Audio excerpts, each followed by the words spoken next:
There has been numerous times probably I've been jealous. Probably. What am I saying? I've been jealous of Kelley.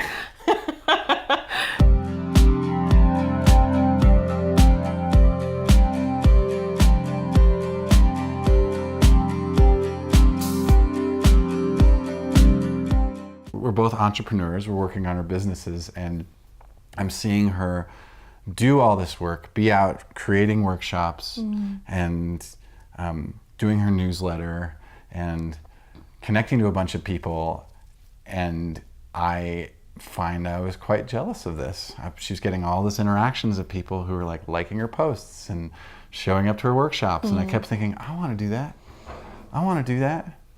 And yeah, I actually had to like really breathe a few times to be like, this is one of the people I love the most in the world, and I'm jealous of her, and that's a few times it's been a little challenging. So I would love to be able to tell you that I have never been jealous of you, but actually that's not true at all. So you know, the way that my jealousy shows up with you sometimes is really when I make up a story that you have your life more figured out than I do. That's what it is. It's kind of like the same thing. Yeah, but it's like, it's almost like your internal life. Like I feel that that I'm like get more stressed out than you do. That I'm busier than you do, that you like maintain more of a calm than I do, that you eat healthier than I do, and you make time to like cook your little food, and I like barely can get myself dressed in the morning. God, that is all so true. It's I was like, oh my gosh, that's so great. This brings up a really great point that we end up projecting a lot of our belief systems onto other people. Totally. Whether we know them or not. I mean, we see it with people we project onto celebrities because they're out the most in the world. Yeah. But as our friends and loved ones that we stay connected to, we think have it more together than we do. And we end up being jealous. And that's really this fundamental sense of lack that sits underneath. Absolutely. And jealousy. like a self-worth issue, right? Yeah. Of just... And I think it's just so easy to make up a story about someone, really, to just kind of look at something on the outside and believe that they have something that you don't. And really it's just the function of the mind, really is how the mind operates, that the mind makes up beliefs and makes up stories. And it's really important, first of all, to just question those stories. Like, is this true? Which is good to talk about. Exactly, right? Which I think goes to one of the ways that you can really turn jealousy into something so positive, is that it's an avenue for a lot of vulnerability and connection. Oh my gosh, yes. I mean, and then when you are able to actually share, like I don't think we've talked about this before. I just told you that. It's like my response is to want to just hug you and be like, oh my gosh, like, I love you. It's just, totally. to really, it brings more connection,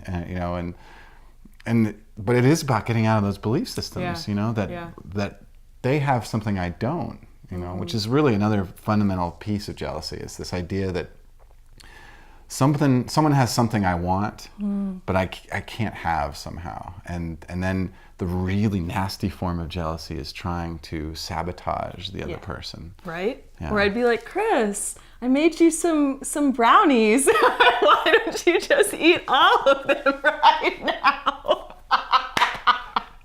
Is that why you brought the brownies?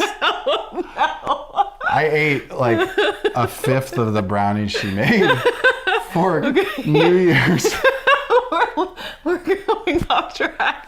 No, I made those for everyone. But that would be a really intense outlet if I was to try to sabotage you. Yeah, thinking I'm all healthy and got it together. Hey, let's feed him some sugar. Yes. Which is anyway. But one of the things we really want to get to is that how this can really be transformed into something positive. That we want to redefine one term, which is envy. Envy is also considered, I think it's one of the 7 deadly sins or something like this. But really it's a motivation that can happen where I think the best example I saw most recently was in Conversations with God books. Neil Donald Walsh is Yeah. the author. And he actually talks about if a young child can't reach the doorknob that his or her older sibling can reach, but really wants to, the child's envious, but it's actually because the child wants to do that thing, which is really about that inward inspiration and motivation Totally. to do something. There was a book when I was little called Puppy Too Small. Do you remember that? No. I loved it. It was the cutest little kid's book about a puppy that was too small and he wanted to be able to do everything.